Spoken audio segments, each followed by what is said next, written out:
আপনি আপনার হাত লাগানো বলে তো আপনার আসি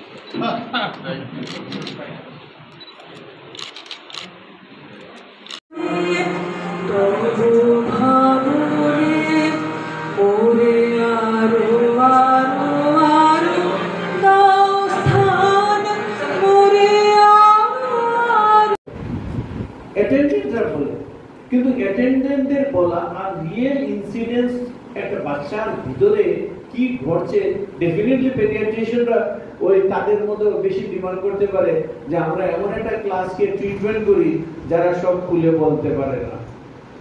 কাজে হাসিটা হারিয়ে যাওয়ার কোনো কারণ নাই, একটু আনন্দে থাকতে লাগবে।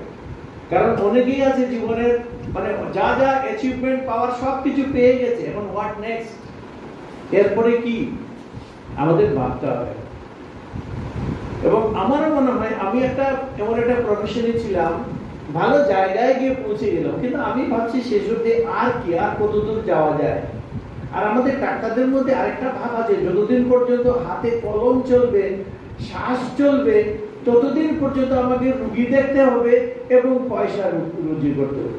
আমি না এটার কোনো অর্থ খুঁজে পাই না। কেন আমাদের ত্রিপুরায় এরকম একটা ডাক্তার ছিলেন যিনি, আমি জানি নাম বলবো না, যারা সিনিয়র তারা জানে, যে তাদের আত্মীয়রা কেউ সেই সইটা করে দিতেন, সার্টিফিকেট আলাদা লেখেন, লাস্ট মোমেন্ট পর্যন্ত করে গেছেন।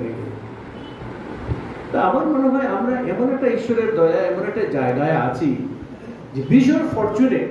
আপনারা মানেন কি মানেন না আমি জানি না, যে আমরা গড গিফটেড এই ফিলিংসটা আনতে লাগে যে কত মানুষ কত রকম কষ্টের মধ্যে আছে, আমরা কি নাই, আমরা কি নাই, আমাদের শিক্ষকতা যুগ আছে, বাড়ি গাড়ি সব কিছু আছে, ছেলে মেয়েরা সব ভালো ভালো সব মানে এস্টাবলিশ।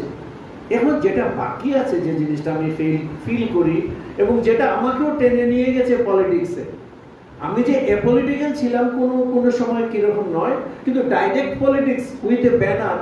কারণ আমাদের অনেক লোকে আছে political, they are not apolitical. এবং আমি দীর্ঘদিন ধরে এখানে আমাদের সংগঠন করেছি, অল আর পলিটিক্যাল মাইন্ডেড, কিন্তু ট্যাগটা নাই আর কি, শুধু ট্যাগটা নাই যে I M A leftist or a rightist.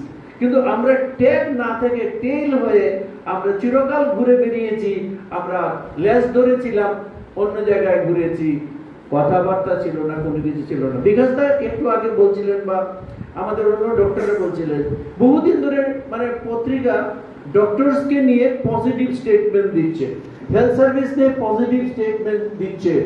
এবং আপনাদের মধ্যে জানা আছে যে আমাদের একজন গাইনোকোলজিস্ট ভিএম হাসপাতালে যখন অ্যাসল্টেড হয়েছিল, উইদিন হাফ অ্যান আওয়ার, সেদিন আমাদের নির্বাচন ছিল, আমি কথাবার্তা বললাম, 8 ঘন্টার মধ্যে 7 জন কালপ্রিট কিন্তু ধরা পড়েছিল। নেক্সট হয়েছিল সাবরুমে আমাদের একজন ডাক্তারকে এরকম চর মেরেছিল। এটা আমরা কিন্তু কিছুতেই বরদাস্ত করবো না। আমাদের পার্টির নীতি নির্দেশে আমরা সেই আদর্শে আমরা পার্টিকে গড়ে তুলিনি, যার জন্য আপনারা খুব আরামসে ভালোভাবে কাজ করতে পারছেন। শুধুমাত্র 50 জন ডক্টর পেডিয়াট্রিশিয়ান এই ত্রিপুরাতে, আর এই 50 জন ডক্টর সারা ত্রিপুরা 40 লক্ষ লোকে কভার করে যাচ্ছে। এটা কিন্তু চারটিখানি কথা নয়, যথেষ্ট ভালোভাবে। কিন্তু আমাদের আরেকটা যেটা হচ্ছে, যে কথাটা আমি বলতে চাইছি, যে আমরা গিভার হব, only giver, not the receiver or taker. এই মেসেজটা আপনারা যারা সিনিয়র আছেন জুনিয়রদের মধ্যে এটা ছড়িয়ে দিন, যে we should be giver not the receiver. একজন ডক্টর তো রিসিভার হয় কোনো না কোনো সময়, কিন্তু এজ এ প্রফেশনাল এবং সার্ভিস দেওয়ার জন্য যখন ইন গভর্নমেন্ট ইনস্টিটিউশনে আছি, বা in my capacity as a server, so that we can serve. কারণ আপনারা, আমরা তো বলবো it is our Fortune, we are very fortunate যে এই মুহূর্তে আমাদের রাজ্যে 2টো মেডিকেল কলেজ হয়েছে। 2টো মেডিকেল কলেজ যদি না হতো, তাহলে আজকে আমাদের যে এত ডক্টর সব স্ট্রিমে যে আজকে প্রফেসর পর্যন্ত পৌঁছে গেছে, হয়তো আমরা এই জিনিসটা, যেহেতু আমরা সার্টেন স্টেজে শুরু করেছি, আমরা সিনিয়র যারা, একটা স্টেজ আমাদের উপরে হঠাৎ করে মেডিকেল প্রফেশনের একটা ডিগ্রি যেন আমাদের উপরে ভর করে গেছে। কিন্তু এমনিতে যারা ডক্টরি পাস করে পাস করার পরে এমডি করার পর কয়েক বছর বসে থাকে, তারপরে জুনিয়র রেসিডেন্ট কোথাও সিনিয়র রেসিডেন্ট করে তারপর এবিতে ঢোকা, এবং ডাইরেক্টলি যদি কেউ শুধু প্রফেশনাল কোর্সে যায় সে কিন্তু সেটা মানে বুঝতে পারে যে প্রফেসর হওয়ার যে মানে কতটুকু প্রভাব এবং কিভাবে অ্যাচিভ করতে হয়। কিন্তু আমাদের বেশিরভাগ যারা আমরা মেডিকেল প্রফেশনে ঢুকেছি আমরা কিন্তু একটা বিরাট একটা স্টেবিলিটি নিয়ে ঢুকেছি। আমাদের তখন অর্থনৈতিক শুধু প্রফেসরের বা অ্যাসিস্ট্যান্ট প্রফেসরের বেতন নিয়ে বেঁচে থাকার মতো মানে অবস্থায় আমরা ঢুকিনি। We have enough of strength both financial and others. তো আমি বলবো ত্রিপুরার বুকে এটা আমাদের পক্ষে একটা সৌভাগ্য, এটা ভাগ্য, এই জিনিসটা যেন আমরা মনে করি। আমরা যেন খালি ভাবি না যে আমি যোগ্যতা দিয়ে সবকিছু পেয়ে গেছি। অনেক মানুষ অনেক জায়গায় অনেক যোগ্য আছে কিন্তু তারা পায়নি, কিন্তু এটা একটা ভাগ্যের ব্যাপার।